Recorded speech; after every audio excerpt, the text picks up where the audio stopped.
जो ऑपरेशन प्रहार था वो काफ़ी सक्सेसफुल था। काफ़ी उसमें क्रिमिनल्स पकड़े गए थे और शक्की लोगों को गिरफ्त में ले लिया गया था। और अब जो प्रहार 2 है वो उसी श्रृंखला में शुरू किया गया है।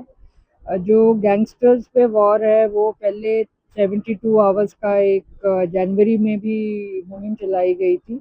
और अब इधर इसमें मतलब अब फरवरी की ये 3 दिन नियत किए गए हैं 9 से 11, जिसमें 72 घंटे फिर ये मुहिम चलाई जा रही है गैंगस्टर्स पे और ड्रग्स के खिलाफ।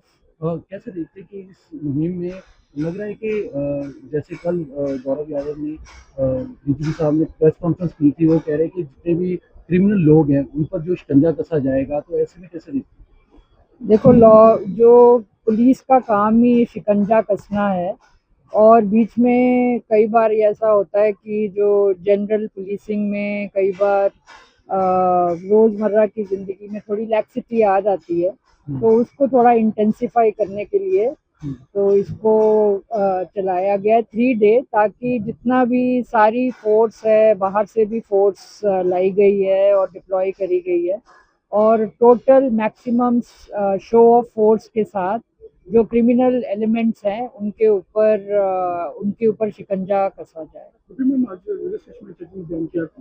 ये जो आज का जो है कॉर्डन एंड सर्च ऑपरेशन है, और बेसिकली इसका किसी को पकड़ना, कोई पकड़ा जाए तो अलग बात है, पर बेसिकली पब्लिक के बीच में कॉन्फिडेंस कि पुलिस अपना काम कर रही है मुस्तैदी से।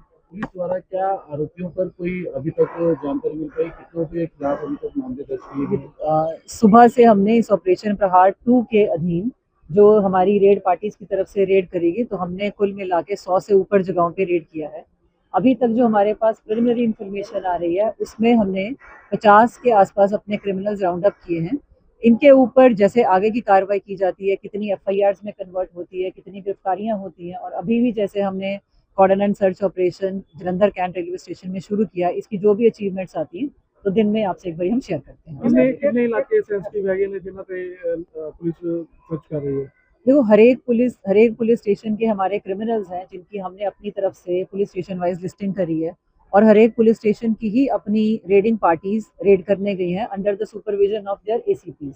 इसके साथ हमें बाहर से भी एडिशनल फोर्स मिली है, जिसको हम इधर रेलवे स्टेशन पे कॉर्डन एंड सर्च ऑपरेशन के लिए भी, और सिटी में भी जहां हमने अर्ली मॉर्निंग अपनी रेड्स करी हैं उसमें भी यूज किया। एक ये भी है कि जैसे अभी हमारे पास ये आ रहा है कि हमने सुबह कॉर्डन एंड सर्च किया, तो मैं ये बनाना चाहूंगी आपको कि हम इसका सिर्फ एक ही टाइम पे हमारी तरफ से रेड्स नहीं, सिर्फ एक ही टाइम पे रेड्स नहीं होंगी। तो हमारा मतलब है कि हम, ऐसा नहीं है कि हमारी तरफ से सिर्फ सुबह के टाइम पे ही इसमें रेड्स की जाएंगी। जो ऑपरेशन प्रहार 2 है इसका सबसे इम्पोर्टेंट एलिमेंट है surprise raids on the criminals, तो उसको हम आगे के 3 दिन भी कंटिन्यू करेंगे। मेडिकल स्टोर पे काफी ज्यादा नशे दिख रहे हैं, उसके बारे में आप पुलिस और सेहत विभाग से मिलकर कुछ ऐसा? देखिए, कुछ इनपुट्स आई थी, पहले भी इस पे काम हुआ है, आगे भी इस पे हम काम करते रहेंगे जी, in association with the zonal licensing authority and drug inspector. DGP साहब ने कल कहा है कि 7,000 के करीब जो लाइसेंस रद्द किए जाएंगे, क्या अभी उसको लेकर लिस्ट बननी शुरू हो गई है? जी, जो अक्यूज क्रिमिनल्स, जो क्रिमिनल हैं जिनके खिलाफ ऑलरेडी एफआईआर रजिस्टर हैं, और उनके ऊपर और उनके असला लाइसेंस भी हैं, आर्म्स लाइसेंस भी हैं जो कमिश्नरेट में कमिश्नर ऑफ पुलिस की तरफ से दिए जाते हैं, तो उनके असला लाइसेंस भी रद्द किए जाएंगे जी। हम उसको प्रोडक्शन वारंट पे लेके आएंगे, अभी वो वहाँ पे जेरे इलाज है, उसके बाद हमारे पास